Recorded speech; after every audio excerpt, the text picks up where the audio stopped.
So why did you agree to be Doctor Who? Because it was written by Russell T Davies, primarily.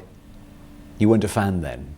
Wasn't wanting to be No, Doctor I wasn't Who? a fan as a child, no. I was playing out when Doctor Who was on as a child. It didn't...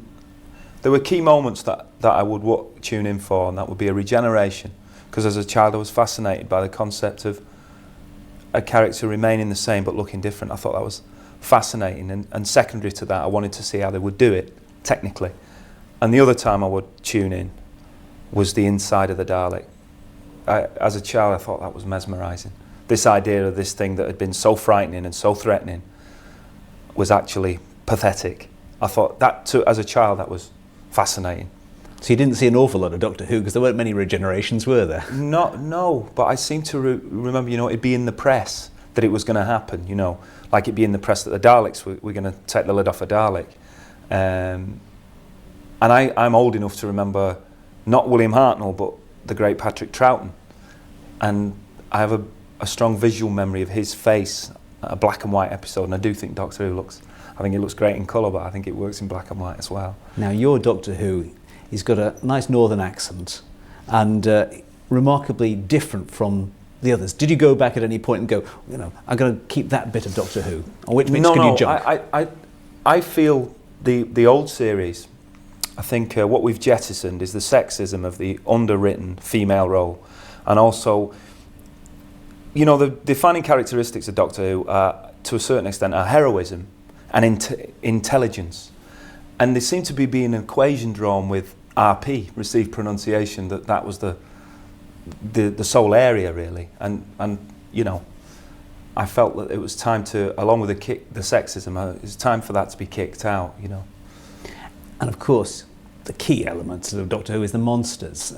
You're acting against monsters most of the time, are you? And Daleks and all the villains. Yeah, the key element is things like the Daleks, the Slitheen, the Gelth, the Mox of Balhoon, the Any Face of Cybermen coming back?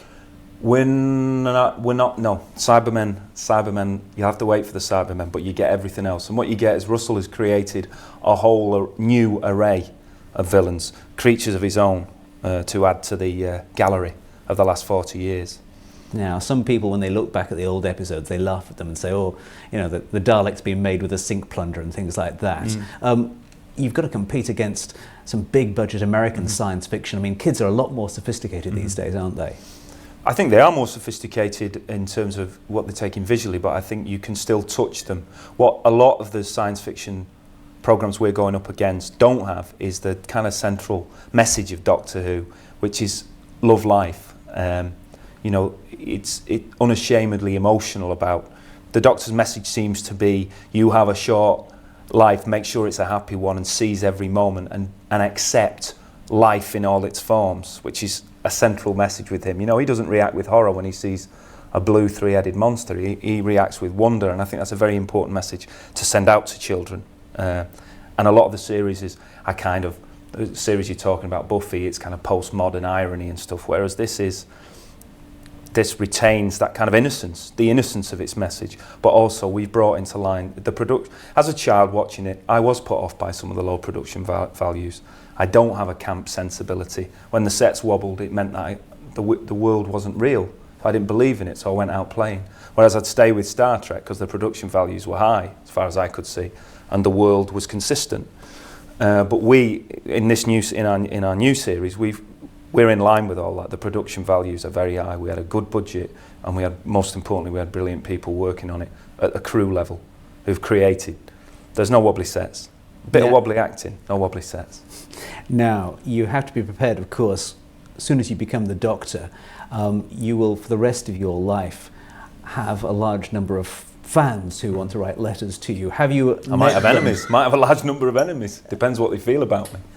But you're prepared. It's over the years. It's developed quite there's supposedly 8,000 committed fans out there who've stayed year after year after year. Have you encountered any of them so far in their home? Yeah, I'm quite fortunate because I've been in the business, varying degrees of kind of exposure for over the last 18 years, and so I know a little what that's like. When I was cast in the role, I immediately met a number of Whovians, should we call them Whovians?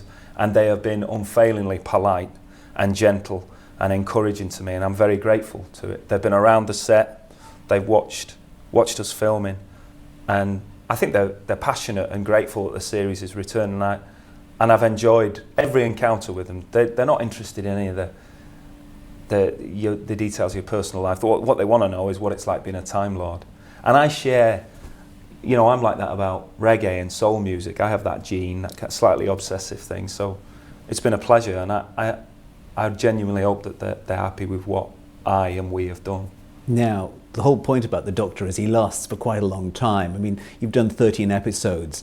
They're not going to be happy until you've done year after year, become a Tom Baker figure. Are you going to stay with Doctor Who for a long time, do you think? I can't answer that. It's impossible. All I can think about at the moment, and I literally stopped filming on Saturday, is this first series. I can't possibly be drawn on that. So you don't regenerate at the end. If you think about it, 13 45-minute episodes in the old days is 2 series. I've just done 2 series in 8 months, really. You could broadcast 7 of these and 6 next year. You've got 2 series. 45 minutes, not half hours. I've done 2 series already. Is it going to be scary? I mean, it goes on at 7 o'clock on a Saturday. It's obviously aimed at children. Is it going to be an adult program, or is it going to be a kids program? Hopefully it's going to be a program that the family will watch together, like all the best television. I think I would like 8 to 12-year-olds to take me into their heart. I don't think I've got much of a chance with Tom Baker and John Pertwee fans, and I respect that fidelity, really. I respect that loyalty. I have it myself to Sean Connery as James Bond, but I'm hoping that 8 to 12-year-old children I'll be their first Doctor, and they'll love me the way people love Baker. Will they be watching you from behind the sofa? They'll be watching me from behind the sofa, the futon. Yeah, I think it's frightening because it's so well. Apart from the visual impact of the monsters and the brilliance of the creations, this is a very well written series, and it's the psychology that's frightening. Particularly, for instance, when the Doctor confronts the Daleks, there's a whole thing about, is the Doctor actually as bad as the Daleks because he's prepared to exterminate them willy-nilly? So the psychology is very well drawn, and the children will listen to that as well as look. If you make good television for children, the adults will come. That's the way I think about it. Now, in the 1980s, Doctor Who died a long, slow death into kind of ridicule and really wobbly sets. I believe so. I wasn't aware of it, but I believe so. But even Doctor Who fans, they look on with horror at sort of how it disappeared. Why did it have to come back now? Why come back now when it's seemingly pretty best fitted in the TV heaven? I think perhaps the reason it died is because the quality of the writing. All television programmes basically are about the writing. If the script isn't there, it doesn't matter how good your director, your actor, your production values. So obviously there was problems with the scripts. This came back because one of our most brilliant writers wanted to address it, Russell T Davies. But it also came back because it is a fantastic idea. Sidney Newman, I believe, had the original idea for the series, and he's obviously lifted from H.G. Wells' short story, The Time Traveller. It is a brilliant idea. And a character, a mysterious character who can travel forwards and backwards in space, and who is primarily concerned with prolonging the life of our world. It's a beautifully simple idea, and I think that's why it's got legs. And why did you want to be the Doctor? Because Russell T Davies wrote it, and because it was an audience and an area television that I hadn't worked in. I've not had the privilege to act for children, really, and because I'm constantly told that I'm not funny and I'm not charming, and they were some of the demands in the role. So I felt it was a big gamble. There's 2 reasons to do it: Russell T Davies and the gamble, and I like a gamble. I think it's important as an actor or in any sphere of life to do the things that frighten you most. Does this feel like a big event? Do you feel like there's a kind of weight on your shoulders? Because it's been 15 years since it was on the TV screens, and there's a buzz about it, isn't there? Yeah, there is a buzz about it. It doesn't feel like a burden, no. It's been an absolute pleasure and a privilege to play the part and to work with that crew who are shooting as we speak.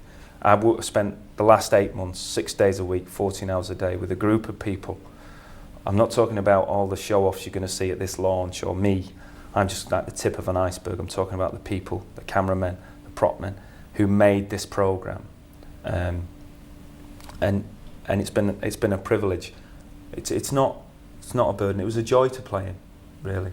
Now they're all going to be coming tonight to have their first look at the first. What sort of? It is painful when people attack it. I'll be honest with you. There's been a couple of early reviews and they've attacked us, and it's painful. You accept it, you take it on the chin, but when you've worked as hard as we have, with so much love, you hope you'll get some of it back. I did just want to say that it is painful. I won't pretend it isn't. Because there are huge expectations from Huge. people it's their childhoods, isn't it? Yeah, that people that's are right. comparing against. And as I say, I respect that loyalty to the old series. The classic elements of this series are there. The Daleks, the TARDIS, the Doctor's persona, his aims, the central message of love life in all its forms are there. But certain other things, the furniture's been moved around a bit.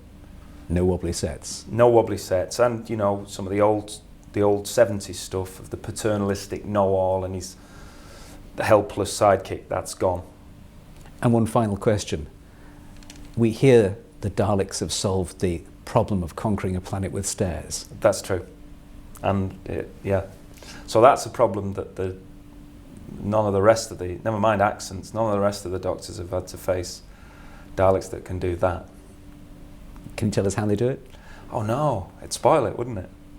I'm not in the spoiling business. Fantastic.